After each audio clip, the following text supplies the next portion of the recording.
सत्ताईस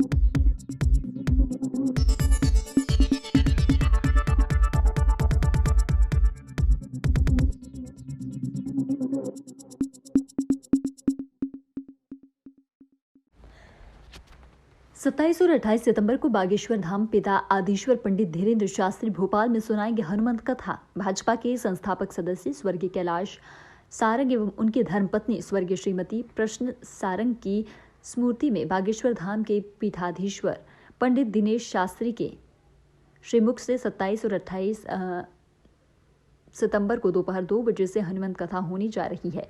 आयोजन की जानकारी देते हुए चिकित्सा शिक्षा मंत्री विश्वास सारंग ने बताया कि हनुमंत कथा के भव्य आयोजन के लिए नरेला विधानसभा अंतर्गत पीपल्स मॉल के पीछे करोंद स्थित 55 एकड़ परिसर में कथा स्थल बनाया गया है। कथा में देश भर से लगभग 10 लाख लोगों के आने का अनुमान है। उन्होंने बताया कि 28 तारीख को सुबह 10 बजे से दिव्य दरबार भी लगाया जाएगा। न्यूज 11 के लिए भोपाल से संवाददाता सऊद सिद्दीकी की रिपोर्ट। सियावर रामचंद्र की जय, खेड़ापति हनुमान जी महाराज की जय। आप सभी का मैं हार्दिक स्वागत करता हूं और सबसे पहले इस बात का बहुत धन्यवाद देता हूं कि हमारे अल्प निमंत्रण पर ही आप सब पधारे और आज का दिन बहुत शुभ दिन है। आज से गणपति विराजमान हो रहे हैं। गणपति जी की अनुकंपा, उनका आशीर्वाद हम सबको मिले। गणेश चतुर्थी की मैं आप सबको बहुत शुभकामनाएं देता हूं। विघ्नहर्ता गणपति महाराज रिद्धि सिद्धि के साथ हम सबके हृदय में, हम सबके घरों में, हमारे शहर में, हमारे प्रदेश में और हिंदुस्तान में विराजमान हो, ये गणपति भगवान से प्रार्थना है।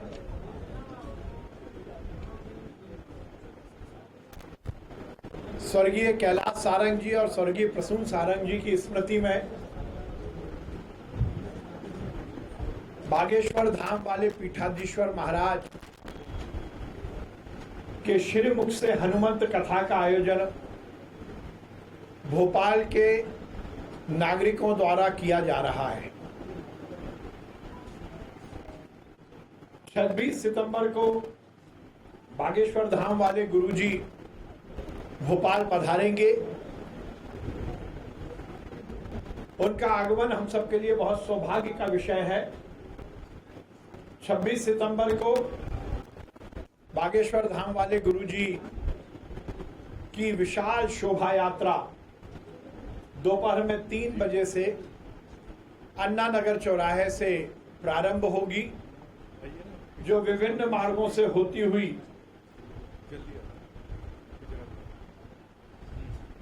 अशोका गार्डन में समाप्त होगी। लगभग 20 किलोमीटर की ये शोभा यात्रा होगी,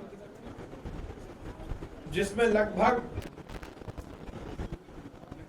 1501 स्थानों पर बागेश्वर धाम वाले गुरुजी का स्वागत किया जाएगा, उनका अभिनंदन किया जाएगा। 26 सितंबर को शोभा यात्रा का जो पूरा मार्ग है वो दीपावली जैसा उत्सव के रूप में सजाया जाएगा। इस पूरे मार्ग पर हमारी समिति का सभी नागरिकों से अनुरोध है कि सभी महिलाएं, सभी पुरुष अपने अपने घरों में दीपक जलाकर, आरती उतारकर, रंगोली बनाकर शोभा यात्रा का स्वागत करेंगे। बागेश्वर धाम वाले गुरुजी धीरेन्द्र शास्त्री जी का स्वागत करेंगे। 27 और 28 सितंबर को हनुमंत कथा का आयोजन पीपल्स मॉल के पीछे करों क्षेत्र में होगा। कथा दोपहर में 2 बजे से प्रारंभ होगी।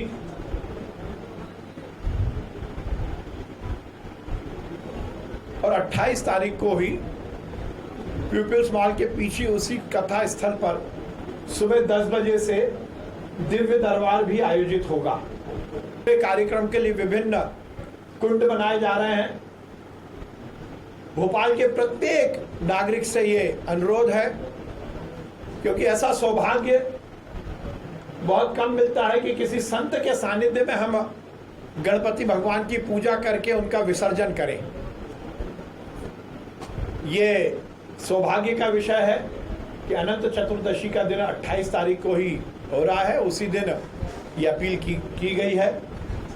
26 तारीख को शोभा यात्रा होगी। 27-28 तारीख को दोपहर में 2 बजे से पीपल्स मॉल के पीछे हनुमत कथा का आयोजन होगा और 28 तारीख को ही सुबह 10 बजे से दिव्य दरबार और गणपति भगवान के विसर्जन का विशाल कार्यक्रम आयोजित किया जाएगा। ये हम सबके लिए प्रसन्नता की बात है कि जून के महीने में पंडित प्रदीप मिश्रा जी की शिव पुराण कथा का आयोजन भी उसी स्थान पर किया गया था, पीपल्स मॉल के पीछे करोद क्षेत्र में। उसी प्रांगण में पुनः हनुमंत कथा का आयोजन किया जा रहा है। लगभग 55 एकड़ में पंडाल बन रहा है, वाटरप्रूफ डोम लग रहे हैं। 55 एकड़ में जिस प्रकार से प्रदीप मिश्रा जी की कथा के समय जो व्यवस्थाएं थी, उसी तरह विशाल व्यवस्थाएं शुरू हो गई हैं। 55 एकड़ में वाटरप्रूफ डोम और उसके अंदर सभी श्रद्धालुओं के बैठने की व्यवस्था की गई है। लगभग 200 एकड़ में आसपास 13 स्थानों पर पार्किंग की व्यवस्था की गई है, क्योंकि इस पूरे आयोजन में ऐसी उम्मीद है कि बाहर से भी श्रद्धालु पधारेंगे और लाखों की संख्या में श्रद्धालुओं के उपस्थित होने का अनुमान है। पार्किंग की व्यवस्था सुचारू हो, इसलिए भी स्थान 13 स्थान चयनित किए गए हैं। प्रांगण में लोगों की आगमन के लिए 10 गेटों का निर्माण किया जा रहा है। अलग अलग जो प्रवेश द्वार हैं उनको अलग अलग नामकरण के साथ भोपाल शहर के लगभग 250 समाज और 300 सामाजिक संगठन और स्वयंसेवी संगठन इन 10 द्वार के मार्ग और कथा स्थल तक अपने अपने कार्यकर्ताओं के साथ जो श्रद्धालु हनुमत कथा में पधारेंगे उनकी सेवा करेंगे, पेयजल के माध्यम से, शरबत के माध्यम से।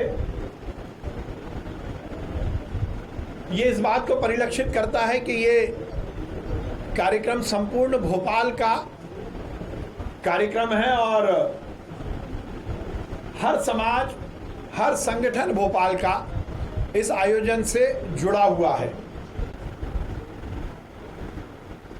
आयोजन पहले 15, 16 और 17 सितंबर को निर्धारित था,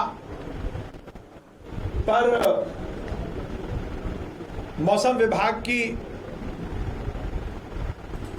आकलन के अनुसार समिति ने यह निर्णय लिया था कि इस आयोजन को हम आगे बढ़ाएंगे और जिस प्रकार से 15, 16, 17 तारीख को भोपाल में विशाल और बहुत विहंगम बारिश का दृश्य हमें देखने को मिला, उससे समिति के इस सही निर्णय लिया, ये भी इंगित होता है। आयोजन के लिए लगभग 1 लाख घरों में निमंत्रण पत्र बांटे गए हैं। निमंत्रण पत्र बांटने का कार्य चल रहा है। 1 लाख घरों में प्रत्येक व्यक्ति को आयोजन से संबंधित निमंत्रण पत्र दिए जा रहे हैं और इस आयोजन में सभी व्यवस्थाओं को चुस्त दुरुस्त करने के लिए लगभग 5000 सेवाधारी रजिस्टर किए गए हैं। 3 दिन के इस आयोजन में पहले दिन शोभा यात्रा और 2 दिन हनुमंत कथा के लिए लगभग 5000 सेवाधारी अपनी सेवाएं देंगे।